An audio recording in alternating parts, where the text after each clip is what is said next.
जो भी सुन रहे हैं वो नमाज ना छोड़ा करें, और ख़ास तौर पे जुम्मातुल मुबारक के दिन।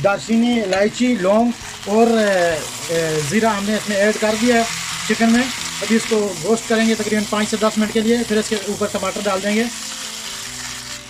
आधा बहरात बिरयानी, ये जो है बिरयानी मसाला है मेहरान का, ये हमने डाल दिया है। इसके ऊपर अभी हम टमाटर डालेंगे। टमाटर और फिलफिल, टमाटर और हरी मिर्च अभी डाल दिए अल्हम्दुलिल्लाह।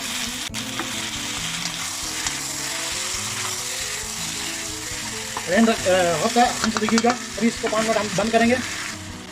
ये हमने अलहम रख के 3 हब्बा टमाटर, 3 टमाटर हमने इसमें ऐड किए हैं, 3 टमाटर।